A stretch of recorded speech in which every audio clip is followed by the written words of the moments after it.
Tere, kallid kuulajad! Olete jõudnud podcasti Refresh and Go teise episoodi.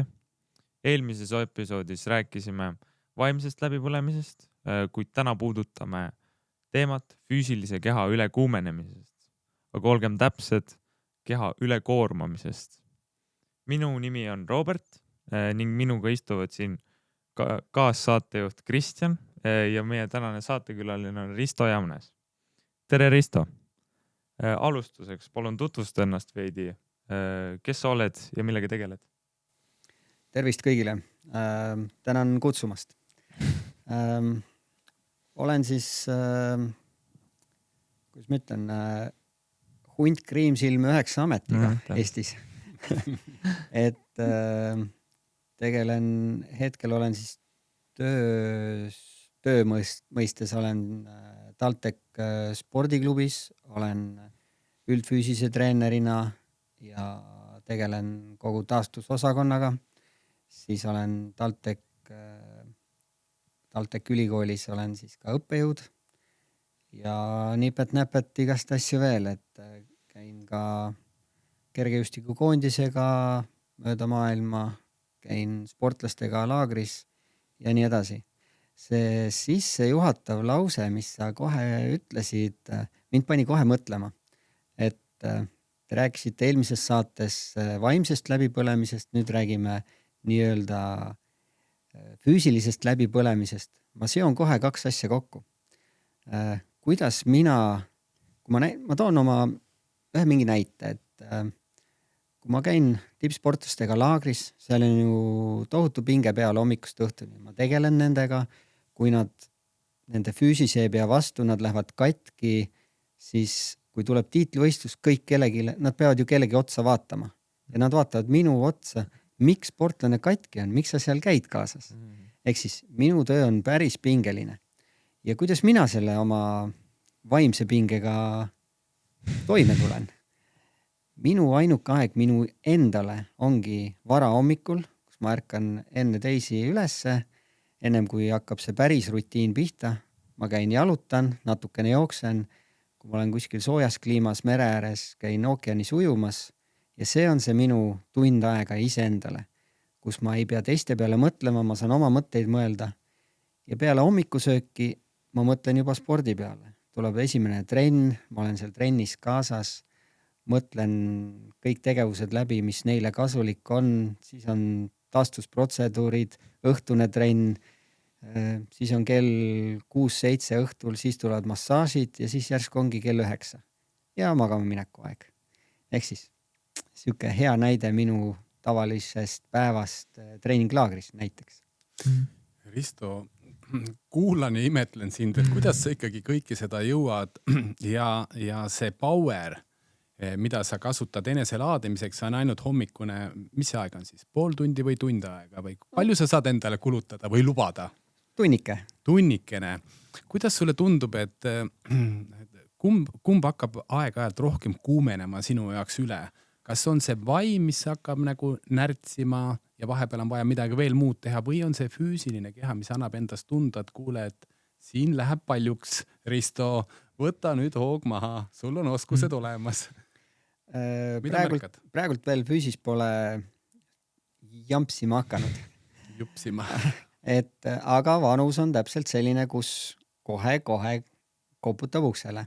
Aga pigem on kindlasti, minult on küsitud, et kui ma teen, on headel aegadel 6, 8, 10 massaaži päevas olen teinud, et kõik arvavad, et füüsis ütleb ülesse. Ei ütle, vaim ütleb ülesse, sest et ma keskendun igale inimesele ja sa ei mõtle samal ajal, kui sa massaaži teed, et mis ma poest ostan, kas ma ostan leiba, saia, mis mul külmkapis otsas on. Ei, sa keskendud sportlasele. Sa proovid temalt saada võimalikult palju infot kätte, miks juhtus, mis asi juhtus, kui palju ta midagi teeb, mida ma saan mõjutada, mis tagasiside ma temale saan anda. Et hästi palju peab mõttetegevust tegema ja kui seal on 10 erinevat tippsportlast päevas, siis vaim väsib ära. Väga huvitav on kuulata ja mida ma praegult sinu suust kuulates imetlen on see, et tänapäeva tippspordis kasutatakse füsiot juba tegelikult igapäevatreeningutel. Sain ma õigesti aru? Jah, Põhimõtteliselt. ma olen igaks juhuks seal. Jaa, see on selles mõttes nagu täiesti hüpermega, kuna kui hakata meenutama 2-30 aasta taguseid treeninguid, siis seda massaaži saadi võib-olla parimal juhul 1 kord kuus, kuigi tegelikult keha nõuab seda oluliselt kordades rohkem saavutust sportlastel. Aga minu jutu mõte on pigem nagu selles, et kui saavutusspordis on see taastumine ja keha hooldamine vastukaaluks pingutamisele niivõrd oluline, et mida siit üle kanda nagu igapäeva tavalisele, aga aktiivsele inimesele, et mida ta võiks siit nagu kaasa noppida praegult, et kas ta üldse on mõelnud, et keha taastamine tähendab midagi väga täpset, mingisugust tegevust? Mida siit anda selle mõnusale tublile harrastajale?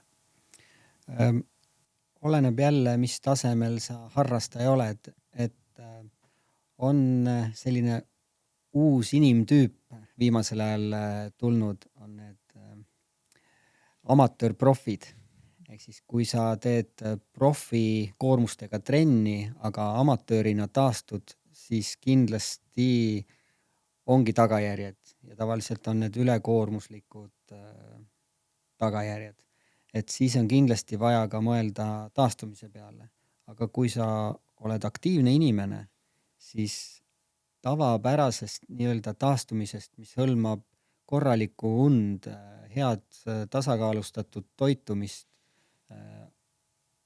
sihukest ühtlast aktiivsust, mitte olla kuskil piirajates, ehk siis megaaktiivset elu elada mingi periood ja siis ülipassiivset elu elada nii päeva lõikes kui ka kas või aasta lõikes.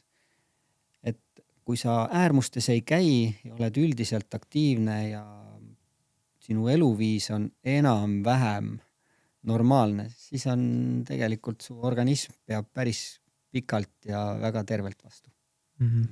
Mul on kohe niuke, võib-olla küsimus ka, et nagu ma olen siis ise ka sportlane.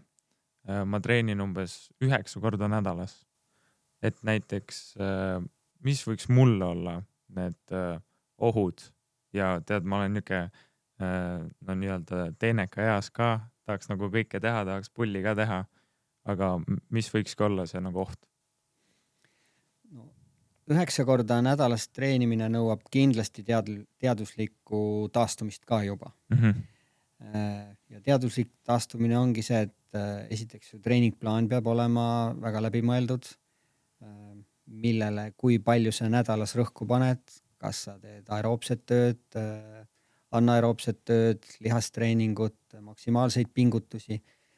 Need ma olen täiesti kindel, et ma tean, et sa tegeled jalgpalliga, et ma olen kindel, et need on ilusti sul paigas.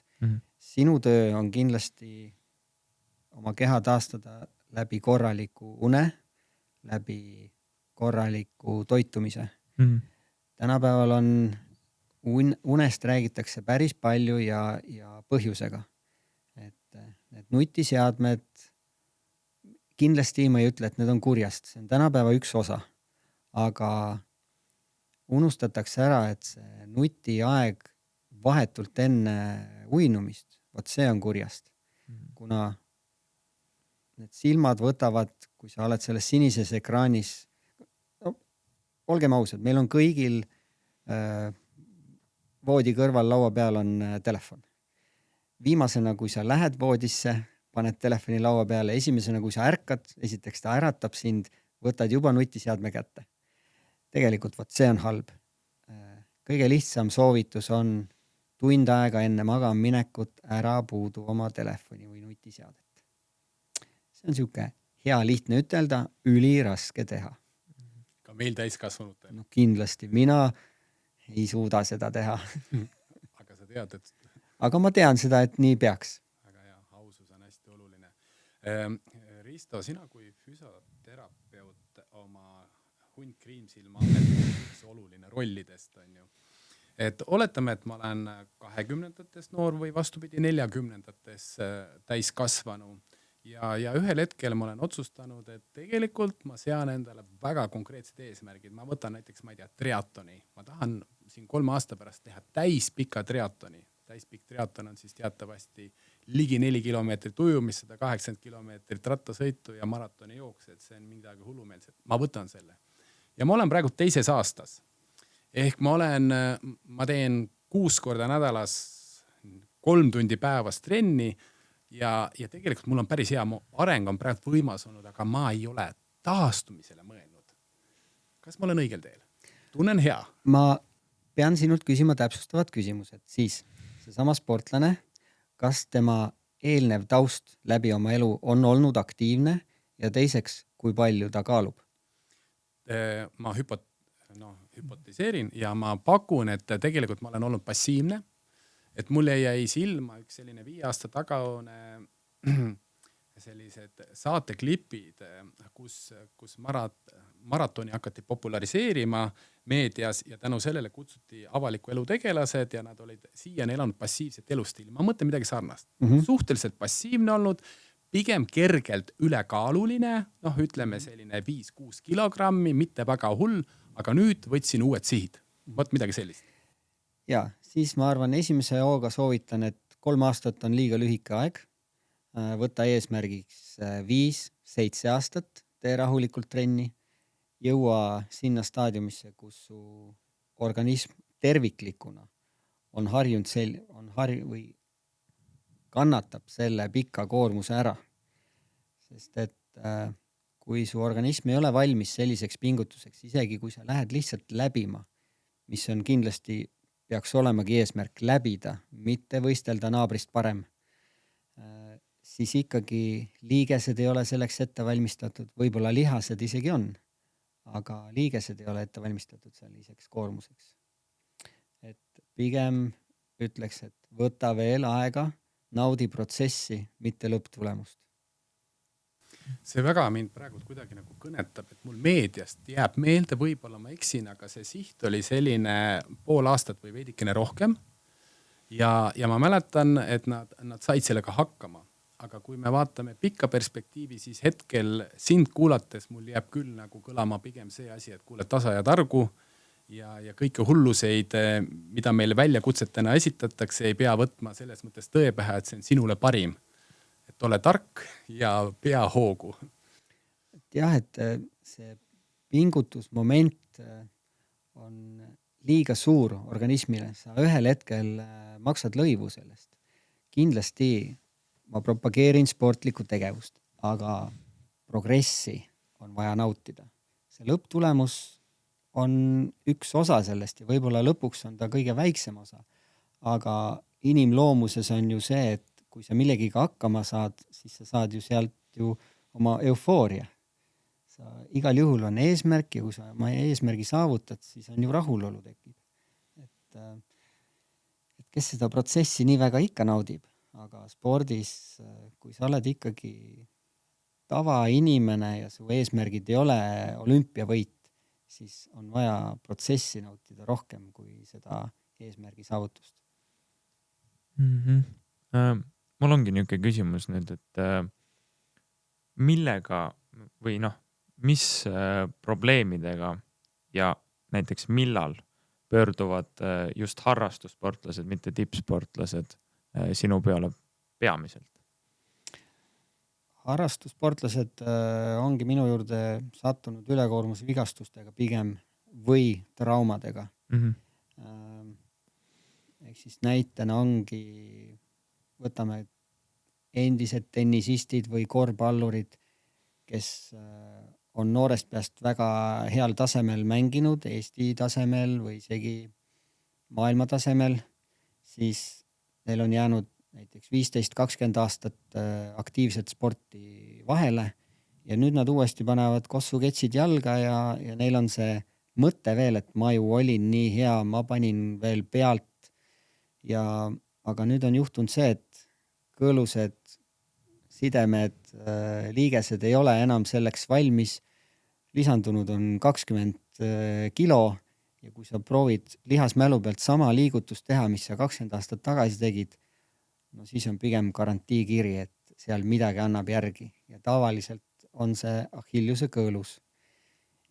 Ja see, kui see plaks käib ära, siis nad ei teadvusta veel endale, et see tähendab aastat aega. Ja peale aastat taastumist sa ei ole ka veel täielikult taastunud. See on sinu elu lõpuni, käib sinuga kaasas. Sa pead sellele tähelepanu pöörama läbi oma elu. Et kas siis on lõpuks see väärt, et ma saan sõpradega veel kossu mängida 50-aastaselt ja puksida seal 11, või siis aasta aega oled karkudel. Aga no kes seda ikka niimoodi mõtleb? Et inimloomus on see, et äge on sõpradega kokku saada, palli patsutada ja natukene puksida ja väga äge on. Täpselt, aga no niuke küsimus, et no see võib juhtuda, kui sa näiteks ei ole pikka aega mänginud, aga kuidas saaks, no sest ma räägin nagu kogemusest, mul on palju sõpru jalgpallis, kellel on siis ACL läinud, hüpeka vigastus on peaaegu nagu igal teisel olnud. Kuidas saab noor seda traumat just ära hoida?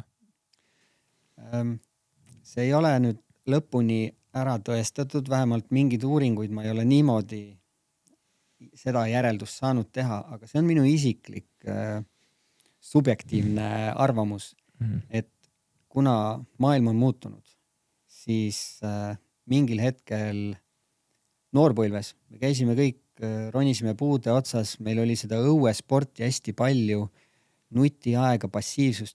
Ma jälle ei ütle, et nutiaeg on halb.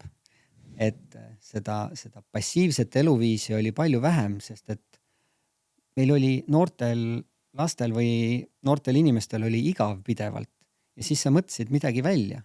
Praegult on, kui on igav, sa istud bussipeatuses, ootad 2 minutit, ootad bussi. Mida sa teed? Sa võtad telefoni kätte, scrollid seal korralikult. Aga kui sul on kodus näiteks pool tundi aega, sa lähed arvutisse, sa võtad telefoni kätte, teed pool tundi oma aega parajaks. Aga 20 aastat tagasi ei olnud kellelgi telefoni ja kui sul oli pool tundi igav, sa hakkasid midagi välja mõtlema. No, kas sa mõtlesid mingi lolluse välja või mingi tarkuse välja, aga sa tegid midagi. Sa olid aktiivne, jah. Et kui mul oli päev otsa nädalavahetusel aega, siis ma voodis ei olnud esimene tund aega, voodis ei vaadanud tund aega mingisuguseid videoid, vaid ma tõusin üles, sõber viskas akna peale kiviga, et kuule, lähme ratastega sõitma, lähme pruutidele külla. Pruut elas 10 kilomeetri kaugusel. No, panid ratastega sinna. Sest et seal oli motivatsioon minna külla. Et tänapäeval võtad telefoni kätte, helistad, et kuule, saame kokku. Või ei saagi kokku, vaid räägid päev otsa telefoniga temaga juttu ja videovestluses. Elukogemus kõnetab, aga Risto, ma püüdsin sinu sellisest ülevaatest, üle-eelmisest küsimusest vist kinni ühe sellise olulise detaili jõutreeningu osas ja noortel on tegelikult tänapäeval jõutreening väga populaarne. Mul on selle üle nagu siiralt hea meel, aga võib-olla pöörata ühele detailile, mida sa mainisid hetkel mööda minnes, et paneme korraks sinna rõhu. Sa rääkisid seda, et võib-olla võistlusteks või triatloni kontekstis siis, aga räägime jõu tegemise kontekstis. Lihas võib isegi valmis olla. Lihas on tugev, aga liiges ei ole. Kui vaadata jõutreenijaid, noori, mida anda soovitus, et oleks tasakaalustatud ettevalmistus või järeltegevus selleks, et ka liigesed ja sidemed oleksid paralleelselt toetatud? Mida sa soovitad? Seal on kindlasti see treeningu ja puhkuse tasakaal on oluline.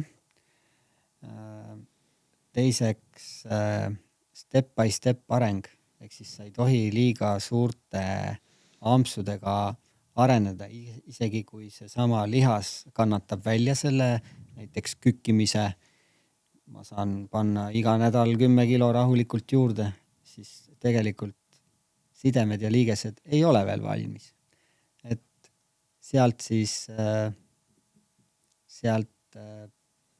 selle peale võiks mõelda, et kõike samm-sammult.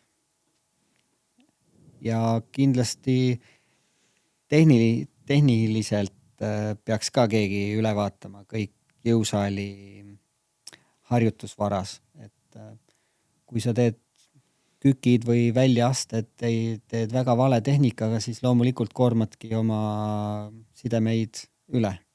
ja sealt tekivad ülekoormuslikud nähud. Nii et täisväärtuslik treening, täisväärtuslik toitumine, uni, puhkus ja alguses kindlasti kasutage treenerit, et sa saad õiged suunised kätte. Väga hea. Toon hea näite, praegu tuli meelde. Kuna ma olen õppejõud TalTech spordihoones jõusaalis, siis olen näinud seal üks tudeng, välistudeng aastaid tagasi. Kaugelt näen, et läheb selle kükipuuri juurde ja hakkab raskuseid kangi peale muudkui panema. Paneb ühele poole litreid ja teisele poole litreid aga ta näeb suhteliselt leenuke välja. Ja siis juba sätib ennast sinna kangi alla ja no ma kohe jooksin lähedale, et mis toimub. Ei, ma hakkan kükki tegema. Ma ütlesin, et kas sa tead ka, kui palju siin peal on? Ja 120 kilo. Ma ütlesin, no, et kas sa oled varem teinud? Ei ole. Ma ütlesin, oot, stop. Tule siia mu kõrvale, et tee lihtsalt ilma raskuseta näita, kuidas sa kükid. No ja siis ta kükkis varba pealt täitsa Kreeka eena. Noh, ma küsisin, et kuidas sa niimoodi paned siukse raskuse peale, et kus sa, mille põhjal? Ei, ma tõmbasin Google'ist treeningkava alla. Noh, ja siis ma ütlesingi, et siia jõusaali sa praegult ei tohi tulla, et nüüd sa hakkad treeneritega meil ringtrennis käima, rühmatrennis, et siis oled sa treeneri silma all, me õpetame läbi nende harjutuste sul tehnika selgeks ja siis hakkad tegema juba individuaalseid trenne. Lõpuks me saime väga hästi selle ta oli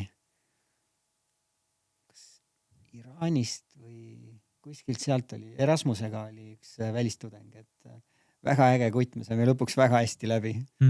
Et siukene näide. Ma nägin, et Robert, sa naersid, et kas sulle jooksid mingisugused pildid oma tuttavate pealt või kust see tuli sul? Midagi tuttavat tuli sul ette? Et...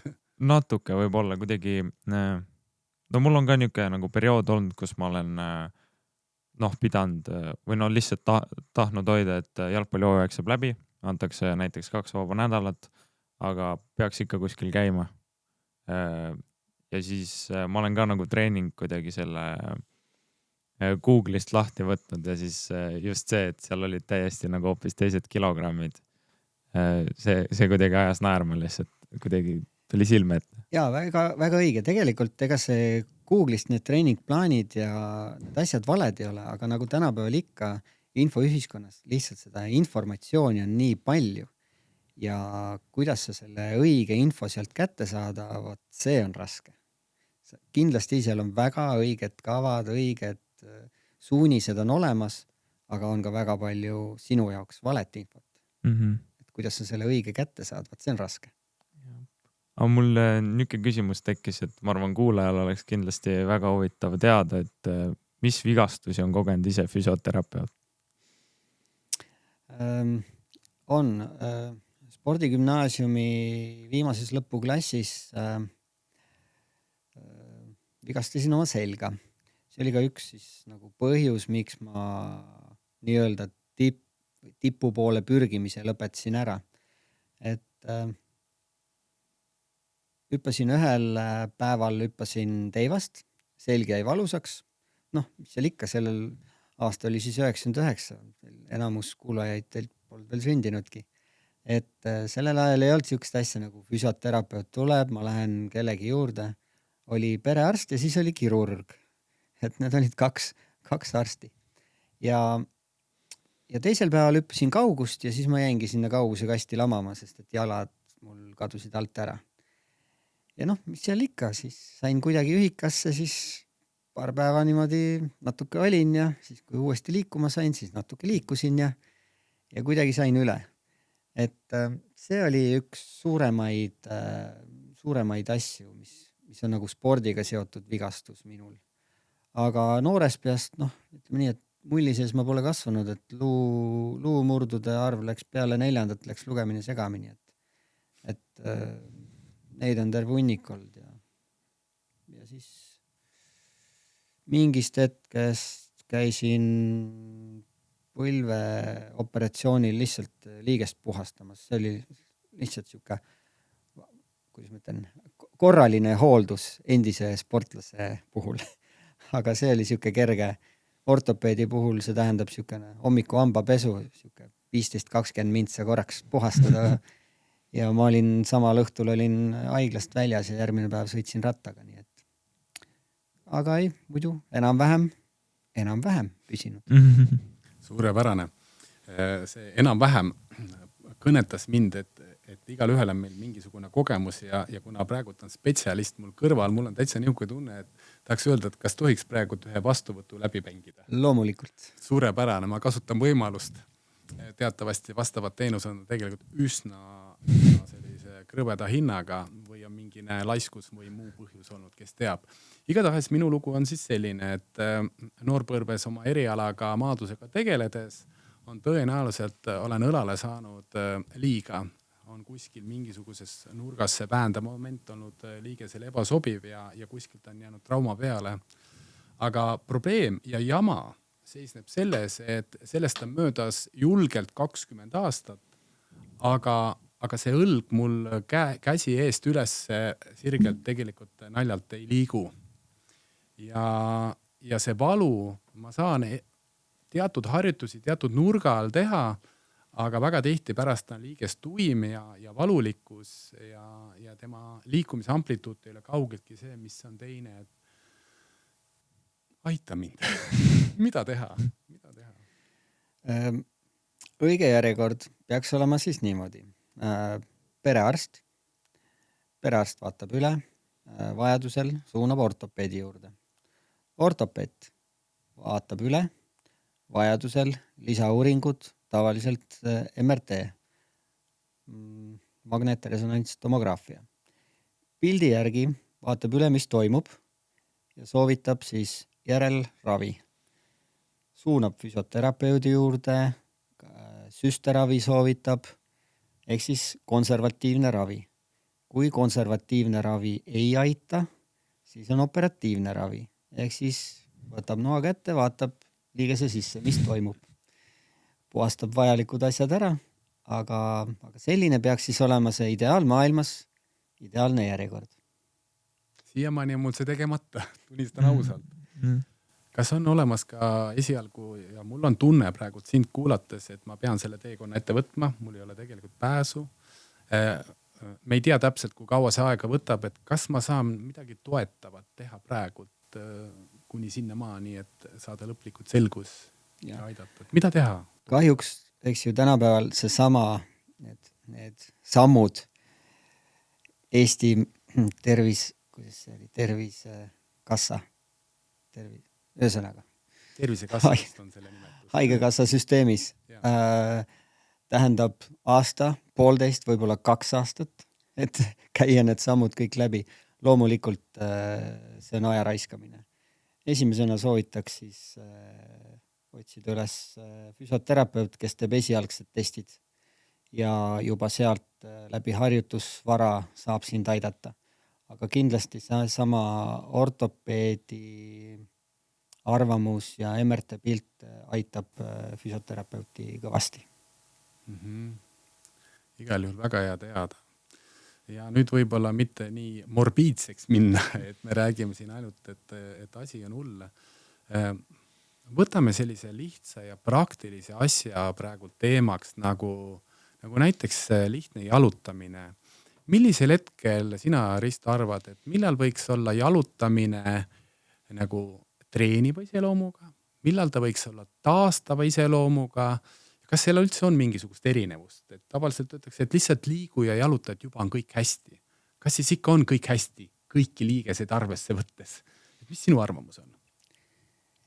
Ja see sama liikumine ehk jalutamine on väga hea, aga et organism püsiks või areneks, sa pead stimuleerima oma organismi. Ja ehk siis, kui sa iga päev teed täpselt sama sammude arv, siis sa ei stimuleeri oma organismi, oma keha, oma lihaseid, oma liigeseid. Sa pead kogu aeg natukene midagi rohkem tegema, natuke midagi teistmoodi tegema. Kõik on seda tundnud, kui sa lähed üle pika aja või isegi oled väga regulaarne jõusaalis käia. Teed samu harjutusi, kõik on väga hästi, lihased väga enam ei valuta, saad oma raskused juurde panna. Nii kui sa ühe uue harjutuse võtad oma kavva, kõik lihased on valusad. See on see, et seda stimuleerid oma keha teistmoodi. Ja nüüd tuleme selle sama liikumise või jalutamise juurde. Kui sa tahad areneda, sul on vaja sinna kogu aeg natukene juurde panna.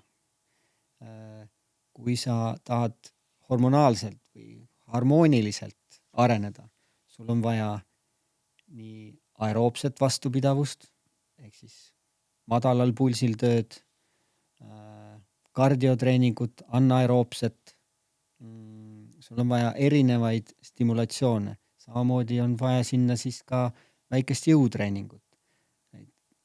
Vanematel inimestel, me teame kõik, et nad lähevad väiksemaks, känguvad, lihas vajub ära, läheb väiksemaks. Just sellepärast tekib ka väga palju vanematel inimestel muresi. On vaja stimuleerida lihast.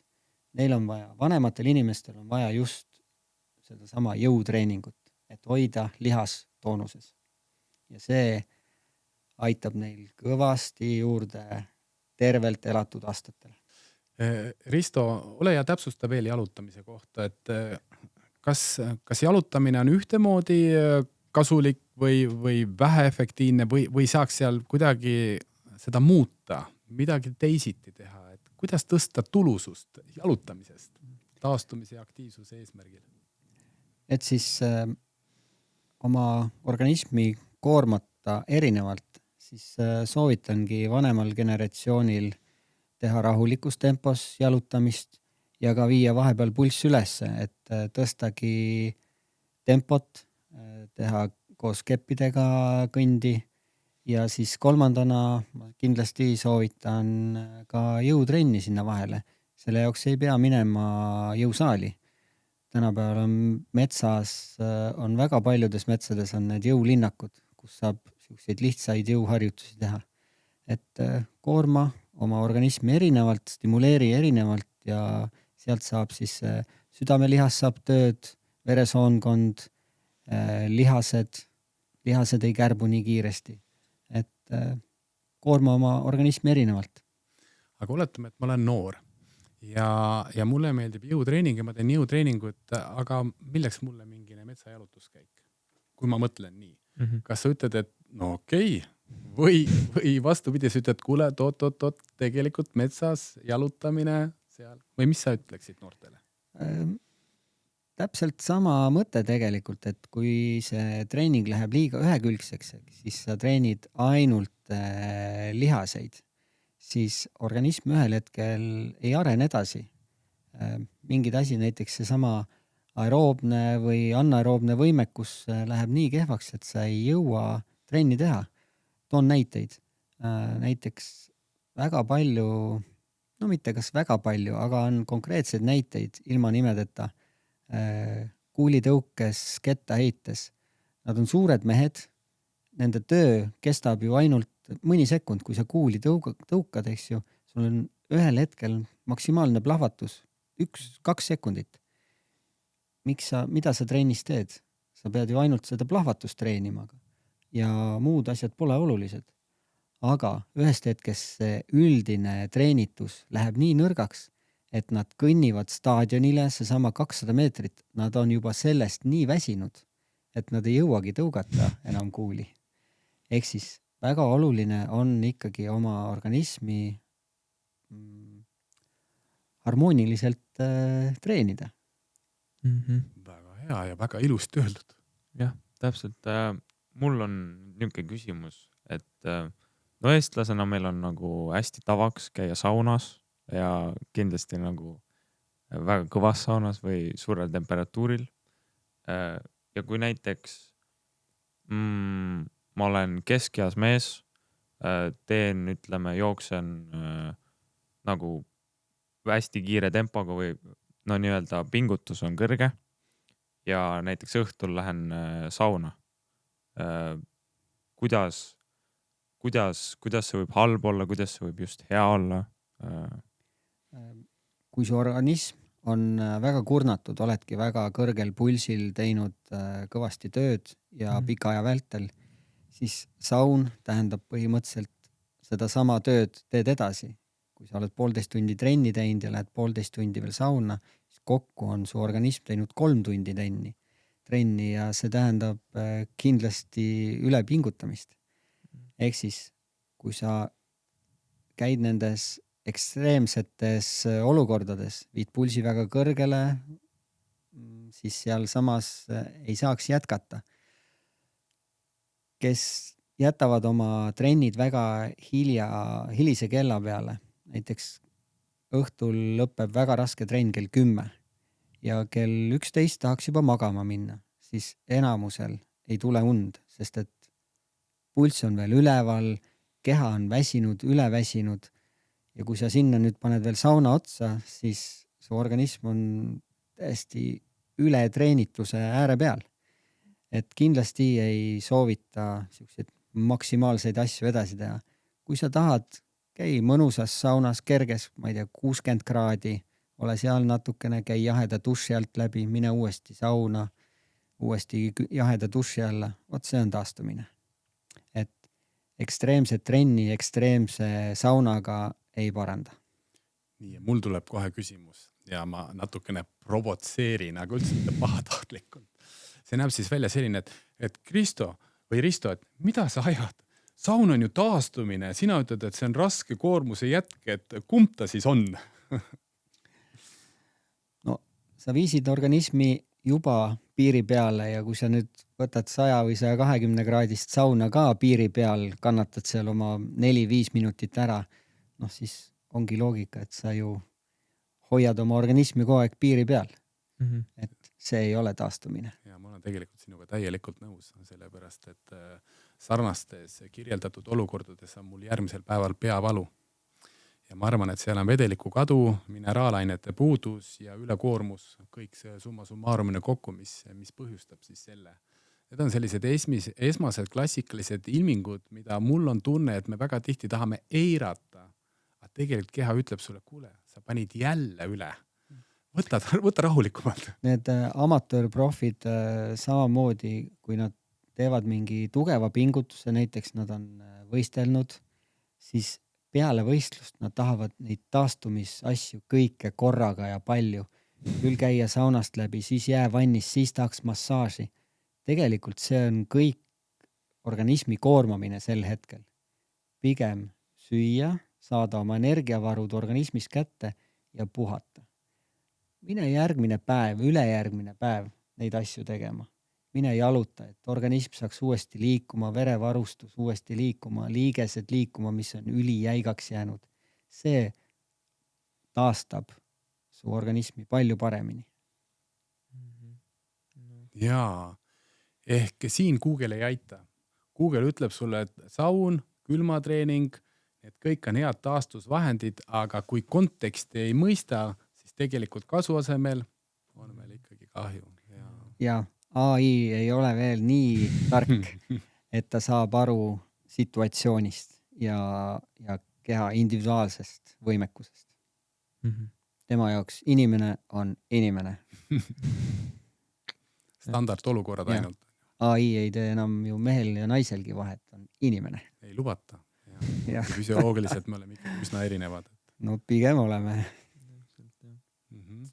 Aga kui mõelda veel kord nagu tava, noore inimese vaatevinklist, kes siiamaani on aru saanud, et nädalavahetus, passiivne lamamine, teleka vaatamine või meelelahutus on minu jaoks puhkus. Et kuidas mõtestada tema jaoks lahti, et mis vahe on passiivsel puhkusel ja aktiivsel taastumisel või seal üldse on mingi vahe või? Seal on suur vahe, et kui sa oled väga suured pingutused ära teinud, käinud maksimaalsel koormusel ära, siis loomulikult passiivne puhkus on väga õige. Aga aktiivse puhkuse juures, kui sa liigutad oma keha, siis niimoodi sa parandad verevarustust ja nii sa liigutad verd oma organismis ringi paremini. Ja kõik taastumine ja paranemine toimub läbi verevarustuse. Et kindlasti hoida siukest mõistlikku aktiivsust, mitte hommikust õhtuni voodis vedeleda.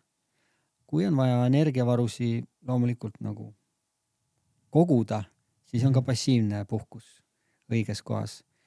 Siinkohal ma küsingi, et kui sina oled kui jalgpalli taustaga, et kui sa ütlesid ennem, et sa teed 9 trenni nädalas, kuidas sina puhkad, et sa jääksid terveks? No ütleme ma ei tea, ma küsin sult nüüd hinnangut, minu tavaline päev näeb välja niuke, et 4 korda nädalas on hommikuti trennid siis. Ma umbes magan 8-9 tunni vahele. Et täna ma magasin näiteks 9 tundi. Kiidan. Aitäh. Siis kindlasti see on hommikust ja siis ma tulen trenni, käin trennis ära, pärast seda saab koolis veel kord süüa, putru tavaliselt. Siis ma söön lõunat. No siis mul on tegelikult nagu staatiline tegevus on tundide ajal või jah, koha peal passiivne, tegevus on tundide ajal, siis ma nagu väga palju ma ei liigu. See on 2 pikemat vahetundi, kus ma saan söömas käia ja tavaliselt ma käin kas kõnnin siit poodi ühel vahetunnil ja teine vahetund käin näiteks sööklas või pikal vahetunnil kogu aeg liigun. Et jah, kuidagi, ma ei tea, ma just ei mõtle selle peale, et ma peaksin nüüd liikuma, ma nagu lihtsalt pole midagi teha, ei taha telefoni. Jaa, see kõlab väga mõistlikult ja ma arvan täitsa muster näide, et väga hästi, et on vaja liikuda ja läbi selle siis sa ka taastud ja loomulikult on ka passiivsed, aga kui su keha on passiivne, siis su mõttetegevus on ju väga aktiivne tundide aeg. Nii et jälle, ühel hetkel aju töötab, keha puhkab, teisel hetkel keha töötab, aju puhkab. Et kõik tundub, et on tasakaalus ja unetunnid on väga tähtsad. Ja siis on ka olukordi, kui näiteks kool saab läbi kell 4 ja mul on siin täpselt kõrvaltrenn kell 7. Siis ma tavaliselt olen väga staatiline. Ma vahepeal lähen sinna ülesse diivanile, võtan 20 minutit lihtsalt magada. Ja power nap. Ja täpselt. Väga hästi jälle. Ja siis kui ma trennis koju joon, vahepeal jääb nii, et jääb nagu hilja peale, et ongi vahepeal nii, kui 7 on trenn ja ma elan siin päris kaugel, siis ma jõuangi 10 umbes koju. Aga pean ütlema, et enne voodisse minekut ma olen ka nagu telefonis, kindlasti kodus söön, see on õhtusöök, see on nagu väga tähtis. Ja aga kas sul tuleb õhtul, kui sa 10 jõuad koju, sööd, eks ju, kõht on täis ka, kas sul tuleb lihtsalt uni? Tegelikult nagu mul on vahepeal niuke olukord, et kui ma sõidan koju, siis mul lähevad küll silmad looja. Jõuan koju, teen korraks midagi, lähen voodisse, silmad enam ei lähe kinni. Et nagu vahepeal on niimoodi, aga tavaliselt mul tuleb päris lihtsalt uni. See on väga hea. See on kõige parem tunne, kui hommiku ärkad üles ja sa ei mäleta õhtul, kuidas sa pea padjale panid, et juba ennem magasid. Mina püüdsin Roberti jutust kinni ühe vahepala seiga toitumise kohta. Äkki Risto, sina oskad seda kommenteerida, et teatavasti ma olen kuulnud, et sportlastel on hea õigustus, et nad võivad palju magusat, eriti kiiret suhkrut süüa, nii öelda. Paneme selle süsivesiku kiire suhkru siis magusa koondnimetuse. Ja väga paljud õpilased käivad siin vahepalana, käivad siin samas Lidlis ja siis võtavad mõnusa suhkrurikka sellise joogi ja siis veel saiakesed või muud sarnased asjad otsa. Ja siit ka küsimus. Kui me vaatame taastumise vaatevinklist ja ütleme, et koormus on olnud jõusaalis ja koolis hästi suur ja ma saan endale õigustada, et aju vajab kiiret suhkrut ja keha vajab kiiret taastumist. Kas see on hea mõte ja kui on, siis milline või ei ole? Jaa, see on kõige lihtsama vastupanu teed minna, et see sama suhkrulaks, see ongi kõige kiirem energia taastamine. Sul lööb veresuhkru üles, kõik on hästi, silmad säravad, jõuad järsku palju rohkem jälle teha. Aga siis organism hakkab selle sama kõrge suhkruga kohe tegelema ja see suhkrutase tuleb hoopis alla oma loomuliku taseme. Ja siis sa oled jälle loid, siis oleks vaja jälle uut laksu peale saada. Et see on selline sõltuvus ja mis ei ole ju jätkusuutlik. Ja teine asi on loomulikult see, et kui sa oled kõva trenni teinud, siis su organismis on kindlasti põletiku näht üleval. Ja suhkur, ehk siis see kiire süsivesik on põletiku toit. Ehk siis tippsportlased kindlasti, kui neil on ülekoormusvigastused, mingid põletikulised protsessid, siis nemad suhkrut ei tarbi, teadlikult ei tarbi. Sest et sa annad sellele põletiku protsessile ainult toitu juurde ja see põletik ei taandu. Nii et see suhkur loomulikult on kiire energia, aga õigel ajal, õiges kohas, õiges koguses. Kas ma saan õigesti aru? Kui mul on väike põletik, akne, kui mul on suur nohu, kui mul on koormusvigastus, kui mul on midagi veel sarnast, et pigem sellisel hetkel on suhkur minimaalne või praktiliselt olematu selleks, et see aitab mul kiiremini taastuda ehk terveneda. See on nii oluline. Täpselt nii. Väga hea, super. See oli praegult üks ülikõva teadmine, mis mind aitas küll praegult kõvasti edasi. Jah. Mul on niisugune küsimus ka natuke sinu töö kohta, et mis võib-olla patsient või hetk on sulle kõige meeldejäävam siis su nagu tööst? Edulugu. Päris raske küsimus. Võib-olla niimoodi. Johannes Erm,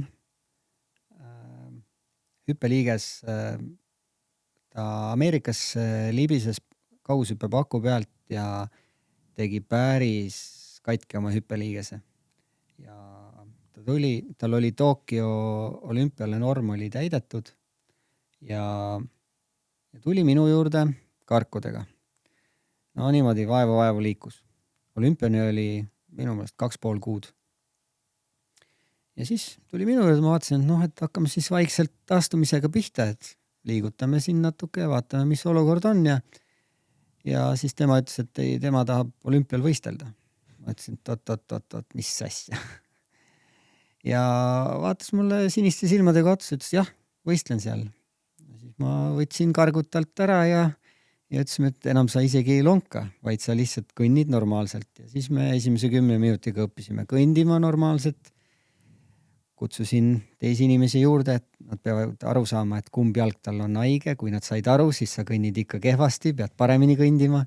Ja võib-olla siis oligi niimoodi, et peale 2 kuud ta hakkas jooksma vaikselt ja olümpial tegi täiesti arvestatava tulemuse. Tuli 10. minu meelest Tokyo olümpial. Nii et ma arvan 2,5 kuuga karkude pealt maailma täieliku tippseltskonnas 10. tulla ei ole paha. Üks selle peale vau. Ja mõistes vigastuse raskust on see kontekst 10. koht nüüd hoopis teise tähendusega.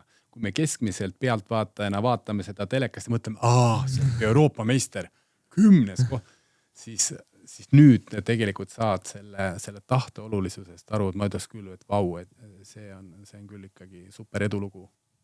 Jah, see Eesti sport ja 10 võistlus seal on ikkagi võrdusmärk seal vahel, et ma tean, et ma ei ole objektiivne, aga see on Eesti ala, et eestlane on siuke torihobune, ta ei ole füüsiliselt väga andekas, aga ta on väga töökas.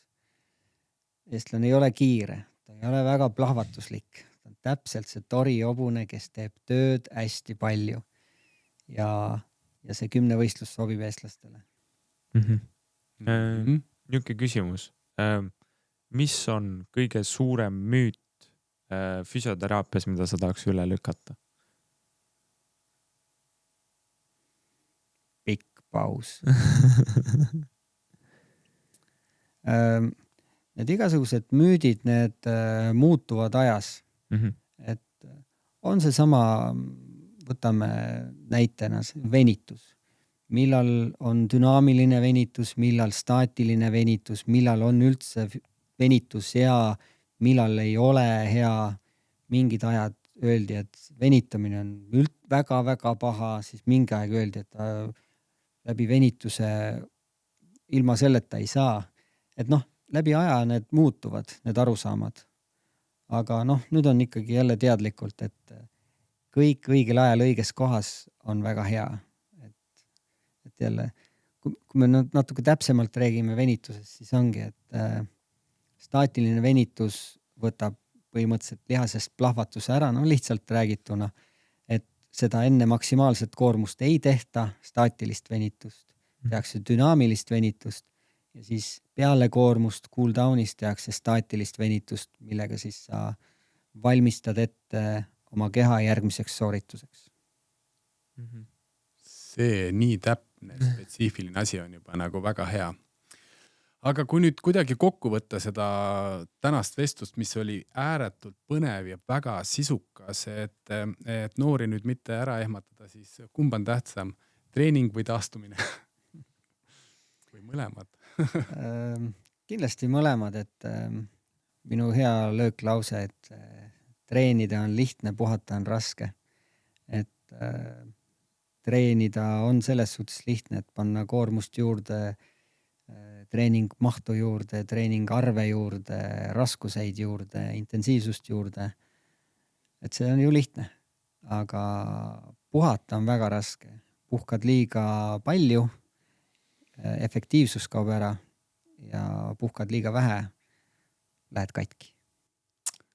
Täpselt nii. Nojah, aitäh, Risto. See oli ikka väga põnev episood. Ma arvan, kindlasti kuulajale meeldib. Kindlasti jagage oma tagasiside kuulamisest. Ja aitäh teile. Aitäh kutsumast ja Murg on väga äge kool ja kooli teevad väga ägedaks õpilased. Super äge ja mina ütlen, et puhake aktiivselt. Aitäh. Kohtumiseni. Kõike head.